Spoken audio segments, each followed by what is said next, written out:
os franceses estabeleceram uma colônia no Rio de Janeiro.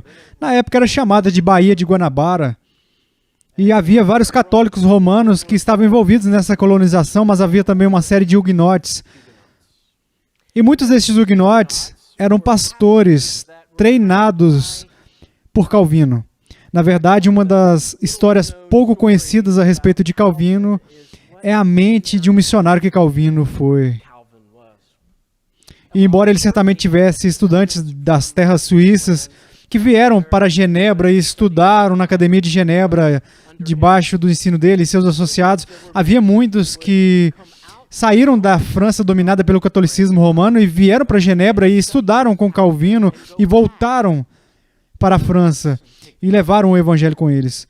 E vários desses ministros e vários desses artesãos que haviam se sentado debaixo do ministério daqueles que foram treinados por Calvino se encontraram na Baía de Guanabara, na década de 1550. E depois de alguns anos, os católicos romanos que dominaram esta colônia se voltaram contra os huguenotes e eles decidiram expulsá-los. E eles os cercaram e os colocaram em um barco e os enviaram de volta. Bem, não muito longe da costa e ao abrigo já da noite, 5 desses huguenotes, não um único ministro entre eles, mas leigos formados em teologia, treinados na palavra de Deus, baixaram o barco pela lateral do navio assim, decidiram remar de volta para a Baía de Guanabara. Eles sabiam que aquele lugar precisava do evangelho e eles voltavam. Um deles morreu, mas 4 deles permaneceram e voltaram. Eventualmente, eles foram presos. Eles foram colocados em uma prisão improvisada e receberam a tarefa de escrever uma confissão de fé. Essa confissão de fé terminaria sendo a sentença de morte deles. Eles escreveram cerca de 10 ou 11 páginas de uma confissão de fé, de vários artigos da doutrina e da teologia sistemática. E no final dessa confissão de fé, 4 homens, Jean de Bordeaux, Mathieu Vernil, Pierre Bourdon e Lafon, assinaram seus nomes nesta declaração. E um dos artigos, eles disseram: acreditamos que Jesus Cristo é nosso único mediador, intercessor e advogado, por meio de quem nós temos acesso ao Pai, e essa posição justificada no seu sangue, seremos libertos da morte. E por quem, estando reconciliados, obteremos vitória total sobre a morte. Eles escreveram essa confissão, assinaram o nome deles, e todos eles foram martirizados pela fé deles. Foi a primeira confissão de fé escrita no hemisfério ocidental, escrita nas Américas.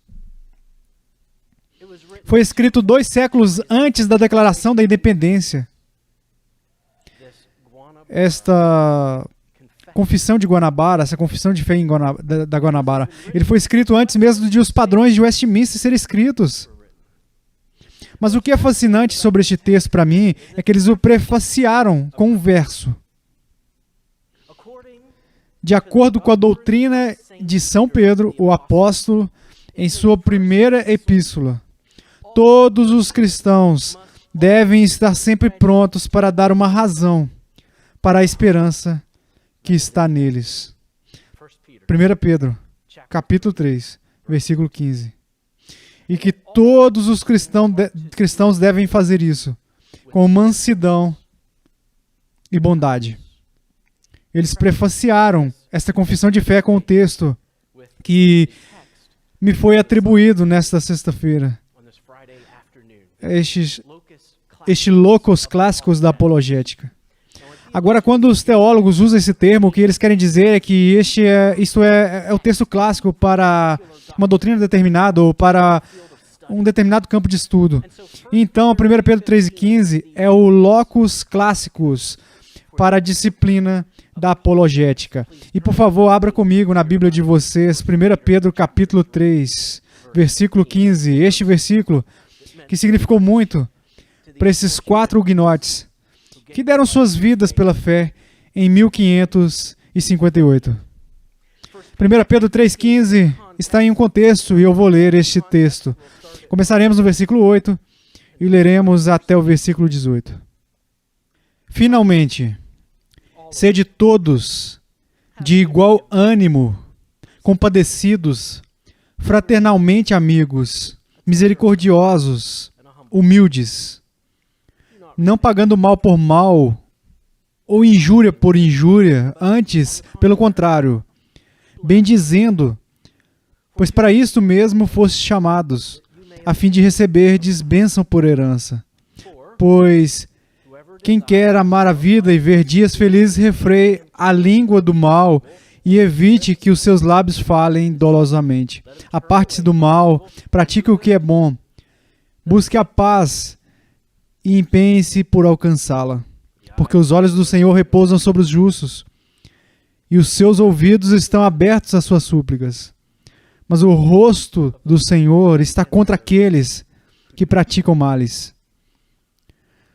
Ora, quem é que vos há de maltratar, se fordes zelosos do que é bom? Mas ainda que venhais a sofrer por causa da justiça, bem-aventurados sois.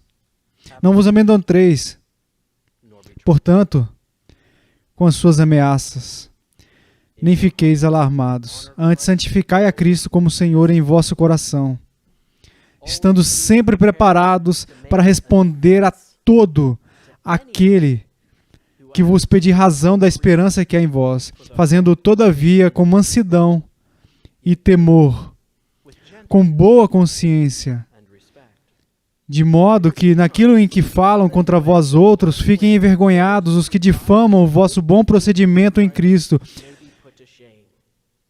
Porque se for da vontade de Deus, é melhor que sofrais por praticardes o que é bom do que praticando o mal. Pois também Cristo morreu uma única vez pelos pecados, o justo pelos injustos, para conduzir-vos a Deus, morto, sim, na carne, mas vivificado no Espírito. Bem, a grama seca e a flor murcha, mas a palavra do Senhor permanece para sempre. Esta é a sua palavra para nós. Vamos orar. Nosso Pai, nosso Deus, ao chegarmos mais uma vez à tua palavra nesta tarde, no final de uma semana muito ocupada, pedimos que o Senhor nos conceda a capacidade de enxergar a sua palavra, de nos enxergar à luz da tua palavra e nos submeter ao que nós encontramos aqui.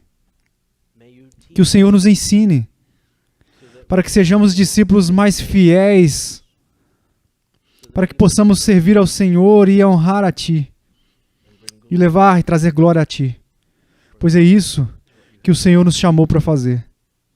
Oramos essas coisas em nome de Cristo e por sua causa. Amém. O que nós temos aqui no versículo 15 é um mandamento único. É um mandamento único que é encontrado em um verbo imperativo. É fazer uma defesa. Alguns de vocês podem estar lendo o New American Standard e terão para dar uma resposta ou para responder. É a palavra grega apologia. E daí nós obtemos a palavra em inglesa apologética. É muito importante distinguir que não tiramos disso a palavra inglesa apologize. Essas são duas coisas diferentes. Não somos ordenados a correr dizendo, lamentamos a fé. Desculpe, somos cristãos, desculpe pela nossa fé. Não é isso que vem dessa palavra grega. É um termo técnico. Ocorre 17 vezes no decorrer do Novo Testamento e, na maioria das vezes, ocorre no contexto de um tribunal. Paulo é julgado por vários oficiais, governadores judeus, oficiais romanos, e ele tem que, como o livro de Atos registra inúmeras vezes, dar uma resposta, dar uma defesa. É uma palavra composta. Literalmente significa falar uma palavra para. Logos, a palavra. Apo, a preposição para ou para falar uma palavra. Foi um termo de tribunal e pretendia dar uma defesa. Você é levado a julgamento por alguma coisa. E você tem de apresentar o seu caso. Implica necessariamente um argumento fundamentado. Se você estiver sendo julgado, não entrará lá ao acaso. Você não vai apenas atirar com força e torcer pelo melhor, assim, ó. Você vai pensar sobre qual é o seu caso e vai apresentar ele. E é o que essa palavra significa. E neste texto é um comando, um mandamento. Agora, este mandamento está rodeado por todos os tipos de cláusulas e frases.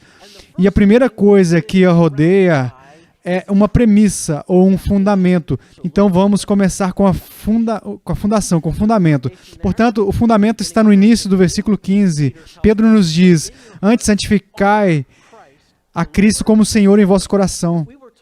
Se fôssemos olhar para o que isso significaria, assim, literalmente, em uma tradução mais literal, diria algo nesse sentido: santifique a Cristo como Senhor em seu coração. Essa é uma expressão estranha, não é? Como nós podemos tornar Cristo santo para santificá-lo, santificar Cristo como Senhor?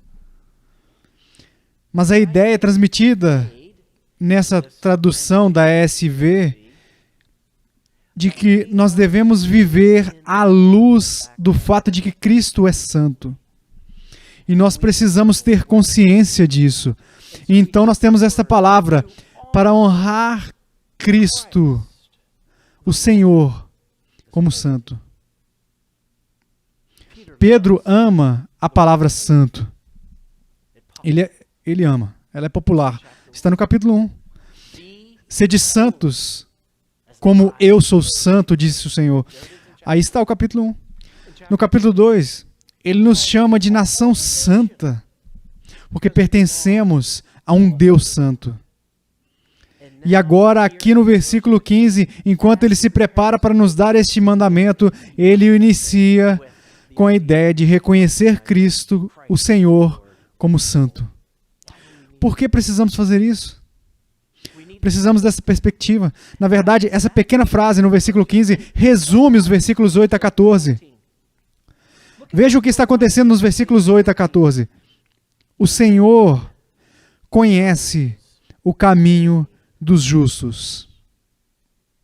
O Senhor conhece o seu próprio caminho. O Senhor cumpre a aliança. E por que isso é importante ouvir? Este é o primeiro século de Roma. E ao que tudo indica, os cristãos estão perdendo. Eles são uma minoria. Eles são marginalizados. É mais provável que sejam presos do que ocupem um lugar de destaque na cultura. E se tudo o que você fez foi olhar para a superfície da realidade, você pode apenas fazer a pergunta: por que os ímpios prosperam? E os mansos certamente não herdam a terra. E então nós precisamos perceber que às vezes as aparências enganam, que existe uma última realidade além do que nós podemos enxergar, e que nós podemos ficar tão presos no horizonte imediato que nós perdemos a nossa perspectiva e nós ficamos um pouco ansiosos e um pouco assustados. Então nós temos uma crise de confiança no Evangelho e em Deus. Sentimos que nós estamos perdendo. Mas o Senhor conhece o caminho dos justos. Então, nas nossas mentes, nos nossos corações, nós devemos começar a partir dessa perspectiva de quem é Deus. E isso coloca tudo, mesmo a Roma do primeiro século e até a cultura americana do século 21, no seu lugar, para lembrar e honrar que Deus é santo. Isso nos dá a estabilidade, o lastro, para sermos capazes de enxergar o que está no horizonte da perspectiva adequada e sermos capazes de nos envolver no que está diante de nós sem medo, sem ansiedade, sem crise de confiança. Então este é um fundamento muito importante, que Deus conhece o caminho dos justos. E então o que nós temos a temer? Você entende? Isso no versículo 14. Não tenha medo. Você tem visto um soldado romano ultimamente? Você viu um centurião? Eu ficaria com medo. Se eu fosse o Dr. Godfrey, não teria medo. Mas eu teria medo. E o que Pedro disse? Não tenha medo deles. Não tenha medo deles. Esses pretensos perseguidores que exercem poder, que têm influência. Não tenha medo. Por quê? Porque Cristo é o Senhor. Cristo é o Senhor. César não é Senhor. Cristo é o Senhor. Considere-o como santo, honre-o como santo. Então essa é a nossa base. E onde começamos? Nós temos o mandamento. Eu já disse que a palavra grega apologia está bem ali no versículo para responder, fazer uma defesa. Encontramos isso com mais frequência no Novo Testamento, em referência a este cenário de tribunal, mas nós o encontramos em termos de defesa do Evangelho. Volte comigo para Filipenses capítulo 1. Paulo usa essa palavra 2 vezes no capítulo de abertura de Filipenses. Ele usa isso no versículo 7 e ele diz, é certo. Me perdoa, versículo 7, vamos lá.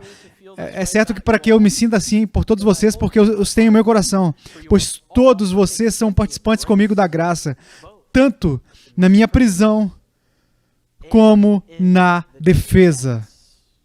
A mesma palavra, apologia, a defesa e a confirmação do Evangelho. E observe o que ele diz fortemente no versículo 16, a segunda metade do versículo 16. Eu estou aqui. Eu fui posto para a defesa do Evangelho. Agora há um certo ponto em que Paulo está dizendo, aqui, nesta prisão romana, nesta cidade de Roma, onde ele estava, quando escreveu aos Filipenses, eu fui posto aqui nessa prisão. Não porque sejamos meros peões nas mãos de oficiais romanos, mas porque eu estou aqui, eu fui posto aqui pela defesa do Evangelho, eu estou aqui em Roma. Assim como estou aqui em Seattle. E por que eu estou aqui? Bem, eu sou da Flórida. Então eu estou aqui para ver montanhas. Porque nós temos lá na Flórida.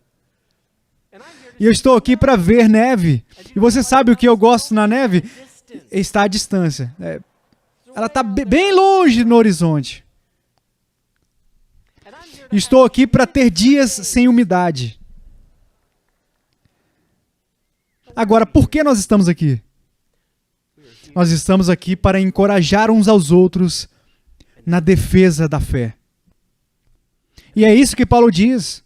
Eu estou aqui nessa prisão, mas eu gostaria de pensar nisso de uma forma mais ampla do que está acontecendo aqui em Filipenses 1, versículo 16. Acho que esta é a declaração de missão da vida de Paulo. O que faz você se levantar de manhã, Paulo? Eu estou aqui pela defesa do Evangelho. Apologética. Chamamos Paulo de apóstolo. Ele era um apologista. Ele era um defensor da fé. É por isso que ele estava aqui. Então voltamos a 1 Pedro.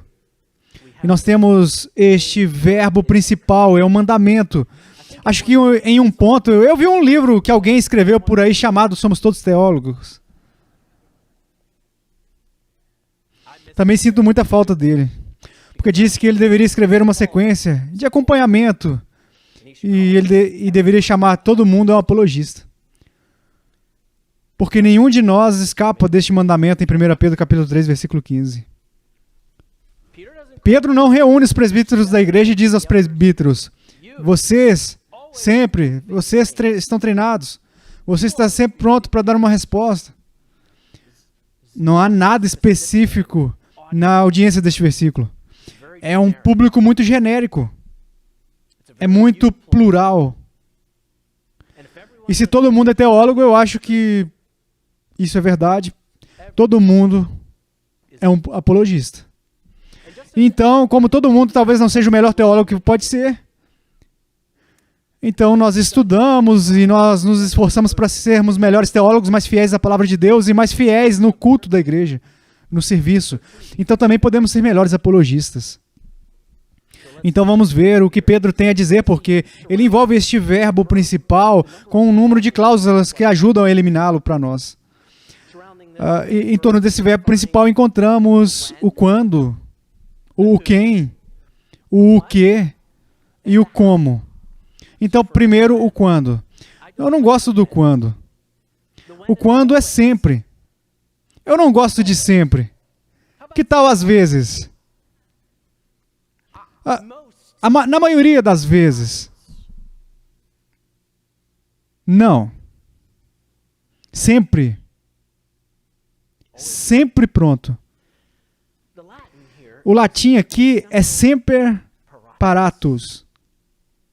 Agora, está aqui alguém da guarda costeira. Este é o seu momento. Esta é a sua frase, o seu slogan. E vem de 1 Pedro capítulo 3, versículo 15. Sempre preparado. Sempre pronto. Sempre paratus. Não sei se vocês conhecem o nome de Francis Granke. Francis Granke nasceu em 1850, escravo. Ele se tornou propriedade do seu meio-irmão branco, que o tratou muito mal. E ele tentou fugir. Ele foi pego. Mas depois da Guerra Civil, ele foi liberto. Ele foi para Lincoln University, na Pensilvânia. Ele recebeu seu diploma de bacharel em 1870 e de 1875 a 1878 ele estudou em Princeton, no seminário teológico. Agora, o que é significativo sobre esses 3 anos, de 75 a 78, é que foram os últimos 3 anos de mandato de Charles Hodge em Princeton. O que significa que Francis Granke foi do último grupo de alunos a ter Charles Hodge ensinando teologia por todos os 3 anos do seu seminário. Ele passou a pastorear igrejas, principalmente em Washington, D.C., por um breve período em Jacksonville, Flórida. Por mais de 50 anos, ele foi um ministro fiel do Evangelho. Por ocasião do aniversário dele de 50 anos de ministério, ele escreveu isso. Estamos no final dos anos 1920, é a era de Machen. Esta é a controvérsia modernista fundamentalista. Isso é o que Granke disse, as descobertas dos críticos superiores. Estes eram os críticos alemães que estavam minando a autoria do Pentateuco e minando a autoria dos evangelhos e distinguindo entre o histórico Jesus e o Jesus da fé. As descobertas da alta crítica, as tendências racionalistas dentro da igreja, as dogmáticas e arrogantes suposições da ciência que baniriam Deus do universo ou limitariam o seu poder. E no final das contas, era disso que se tratava a modernidade, não era? Empurrando Deus para fora, não precisando mais dele. Granke diz, tudo isso não me afetou em nada. Nem nada disso afetou a minha fé perfeita na Bíblia. Ele estava preparado. Grinke havia estudado. Ele havia se comprometido com um curso de estudos. E quando os desafios surgiram, ele estava pronto. E tantos ministros nos anos 20 e 30 foram derrubados do jogo. E tantas igrejas que eram vazias e não pregavam mais o evangelho. Mas não Grinke. E nem as igrejas de Grinke. Porque ele estava pronto. Ele se aplicou, ele estudou, e quando chegou a hora e os desafios vieram, ele estava preparado. E você não ama isso? Nessa voz deste homem que tinha 80 anos na época em que o escreveu, nada disso me afetou no mínimo possível. Este é um lutador, Francis Grinke. Sempre preparado. Temos a obrigação de ser estudantes. Temos a obrigação de sermos estudantes da palavra. Conhecer a fé. Conhecer o evangelho. E quando a questão vier, o desafio vier e vier o confronto, nós somos como a guarda costeira. Estamos preparados. Estamos prontos. A qualquer momento, estamos preparados. Olha, o que mais está acontecendo aqui sempre. As coisas sempre nos pegam quando menos esperamos, não é? É quando nossa guarda está baixa. Talvez um pouco, é quando não estamos esperando algo. E é aí que vem o desafio, ou é quando a questão vem. E por isso sempre nós precisamos manter a nossa guarda alta. Nós sempre precisamos estar preparados. O primeiro que envolve esse verbo principal é quando. O segundo é o quem. A quem devemos dar uma resposta? E de novo, Pedro é bastante amplo. Alguém. Você quer dizer, Pedro, essas pessoas que estão me perseguindo? Sim. Qualquer um. Há um grupo de cristãos agora nos dias modernos, em Lyon, na França, mas fazia parte da Gália romana na época, esta é a década de 200. Eusébio escreveu sobre eles. Houve um momento em que todos eles foram cercados e martirizados. Mas antes deles serem martirizados, eles foram terrivelmente perseguidos pelas autoridades locais em Lyon e pelos seus vizinhos. E Eusébio registra que eles foram roubados e espancados. Mas você sabe quando eles foram roubados? Você é esperto. Pense sobre isso. Quando eles foram à igreja. Os vizinhos sabiam o que eles estavam fazendo no dia do Senhor, e os vizinhos viam eles indo para a igreja, eles sabiam quanto tempo eles ficavam na igreja e quando eles iam voltar para casa. Então eles entraram e roubaram. Todo aquele. Leia 1 Pedro. Injúrias. Pessoas que fazem mal a você. Todo aquele. Todo aquele. Bem, há também o quê? O que para que devemos dar uma resposta? Pedro usa uma palavra substituta fascinante, não é? Esperança. Ele poderia facilmente ter dito: estejam prontos para fazer uma defesa do Evangelho. Ele poderia ter dito: pela alegria que está em vós. Mas ele diz: esperança. Pela esperança que há em vós. Eu acho que ele vai direto para a experiência de ser um cristão, por causa de quão palpável isso seria neste contexto. Vamos representar o cenário. Esses cristãos estão sendo perseguidos. E mesmo no processo de perseguição, eles estão esperançosos. Isso não faz sentido. Isso é irracional. Então, um romano dirá: o que está acontecendo com você? Você está marginalizado. Por causa da sua fé cristã, você será limitado em quão longe você pode ir na carreira e etc. E você tem esperança? Isso não faz sentido. Por que você teria esperança? O que é isso sobre você?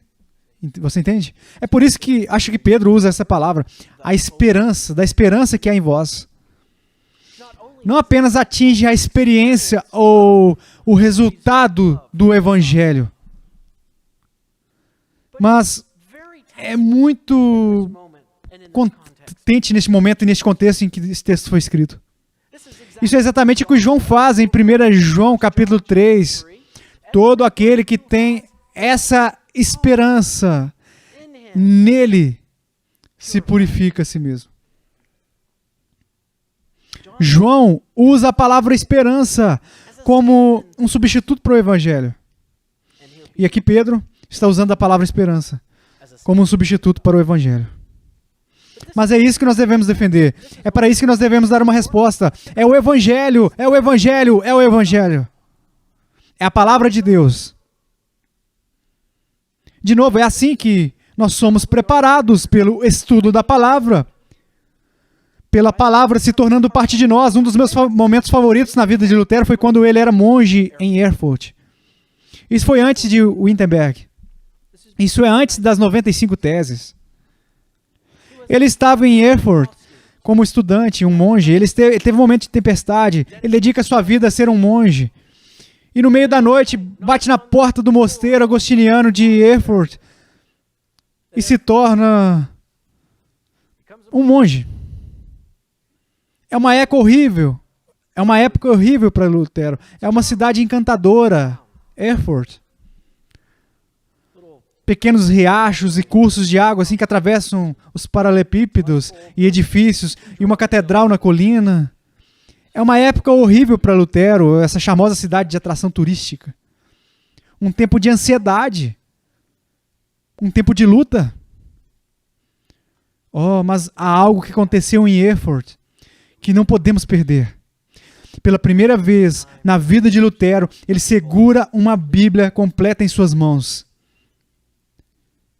Em 1514, em Erfurt. Por que nós devemos dar uma resposta e defender o Evangelho? Porque o Evangelho e a Palavra de Deus são a única coisa que tem o poder.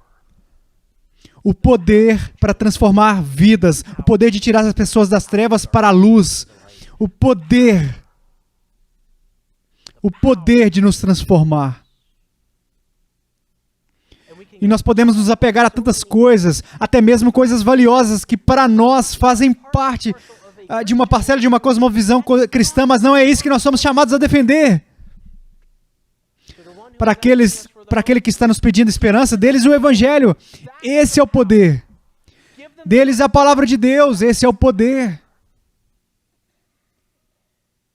Não estamos apenas defendendo um estilo de vida. Não estamos defendendo uma subcultura. Estamos defendendo o Evangelho, a palavra de Deus. E o liberamos e vemos que a palavra de Deus não volta vazia, mas cumpre os seus propósitos. Portanto, temos o quê? O que é o Evangelho? Devemos ser um estudante da palavra. Devemos também antecipar objeções. Ao apresentarmos a fé, haverá objeções. Nós sabemos quais são as objeções. Existem as objeções filosóficas. Deus não existe. Tudo isso simplesmente aconteceu. Existem as objeções experienciais. Se Deus existe, por que existe tanto mal no mundo? Nós sabemos quais são as objeções. Nós temos objeções únicas no século XXI, não temos? Questões de gênero, questões de sexualidade. Nós podemos antecipar essas objeções. Nós podemos trazer respostas para elas. Você não precisa de um mestrado em filosofia para ser um apologista e cumprir o mandamento de 1 Pedro capítulo 3, versículo 15. Você não precisa ser um mestre em ciências naturais para cumprir o mandamento de 1 Pedro capítulo 3, versículo 15. Agora você deve estudar a obra de pessoas que têm, mas nessas áreas, mas você pode antecipar as objeções. Você pode estar preparado. Você conhece os obstáculos. Você conhece a oposição que as pessoas levantam na sua face em oposição ao Evangelho. Antecipe essas objeções, tenha uma resposta, esteja preparado. Bem, vimos o quando, o quem, o que e o como. O como vem... E é uma tarde de sexta-feira. Vamos obter informações técnicas sobre a gramática grega. Você sabe que está em uma conferência Ligonier? Quando? O final deste versículo, lá no 16, diz com mansidão e temor. Essa pequena preposição com introduz o que nós chamamos de um dativo de meios. Agora, o que é isso como parte da pregação? Isso significa que esta é a maneira pela qual você executa a ação do verbo principal. Você é chamado para ser um apologista. Vai ser muito mal. Você é chamado para ser um apologista, vai ser brutal. Seja manso. Seja manso.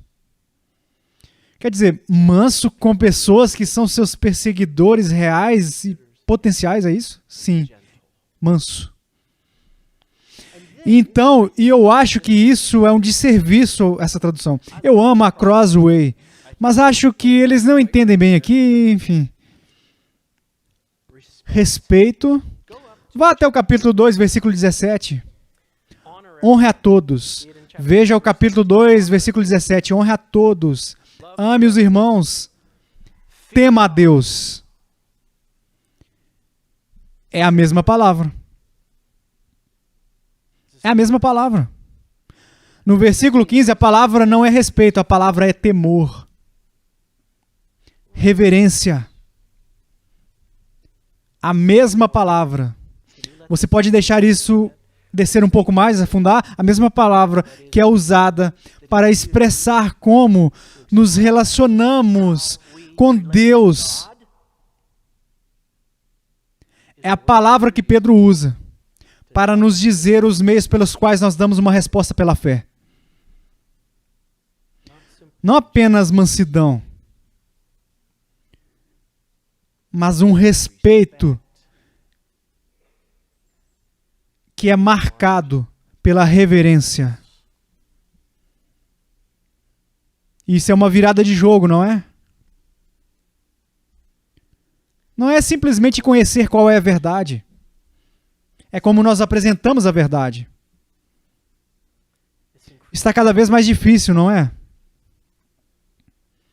É cada vez mais difícil ser cativante. É cada vez mais difícil ser manso, gentil. Nós sabemos que isso é verdade. Apenas por termos convicções cristãs, somos o inimigo, antes mesmo de abrirmos nossas bocas. Isso é difícil. Sempre preparado, isso é difícil. Para qualquer um, isso é difícil. Com mansidão, isso é difícil.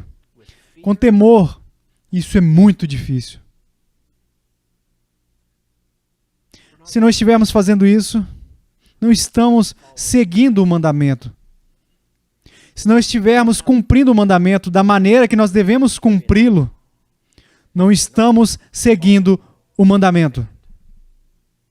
Poderíamos ter todas as respostas certas, mas não estamos seguindo o mandamento. Com mansidão e respeito. Esse respeito vem de reconhecer as pessoas como a imagem de Deus. Reconhecer as pessoas como irremediavelmente perdidos. E também vem de lembrar que uma vez nós também estávamos perdidos.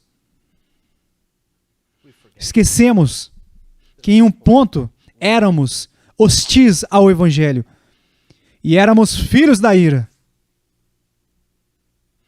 E nós deslizaríamos nosso caminho para fora de qualquer maneira que pudéssemos. Mesmo que isso significasse negar a verdade. Mesmo que significasse rebaixar aqueles que proclamam a verdade. Nós também criticamos aqueles que proclamam o Evangelho. Nós nos esquecemos disso, não é? Portanto, precisamos nos lembrar quem são essas pessoas na perdição delas e dar a elas uma resposta com mansidão e com respeito. Pedro também, e às vezes não vemos o versículo 16, apenas olhamos o versículo 15, quando falamos sobre apologética. Mas o versículo 16 completa o pensamento. E o versículo 16 prossegue dizendo, com boa consciência, de modo que naquilo em que falam contra vós outros. Eu amo isso. Não se. Quando? Quando você for caluniado. Aqueles que insultam o seu bom comportamento em Cristo podem ser levados à vergonha. Se você não tem um bom comportamento em Cristo, adivinhe. Não é uma metáfora muito cristã, mas todas as apostas estão canceladas. A conduta do apologista está na mente de Pedro, tanto quanto a atividade de engajamento na apologética. Não é apenas a apologética, é o apologista. Agora aqui está a beleza disso. Apesar das nossas fraquezas, deficiências e incapacidade de viver até todo esse mandamento e tudo o que o cerca, Deus ainda salva.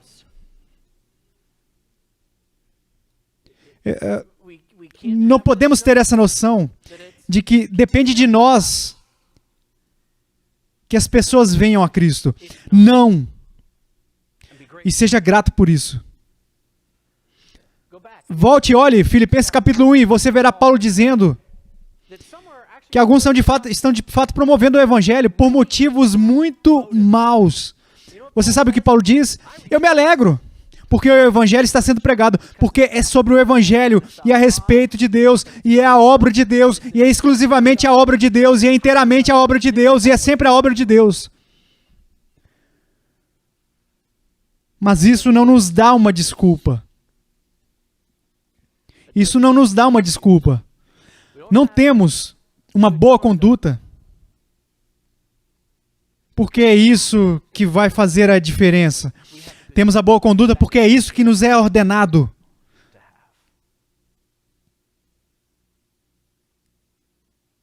A palavra de Deus cumprirá, o Evangelho prevalecerá, o Evangelho terá sucesso, porque é a obra de Deus. Não depende de nós para o sucesso. Não. Mas fazemos essas coisas porque são mandamentos para serem cumpridos. E nós reconhecemos a importância de ter uma vida que corresponda à mensagem, porque são mandamentos ordenados a serem cumpridos.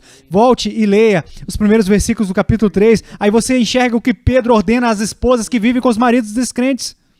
Sim, ensine eles a verdade, mas também a sua conduta. A sua conduta, a sua conduta, a sua conduta. É importante. E devemos reconhecer que é importante.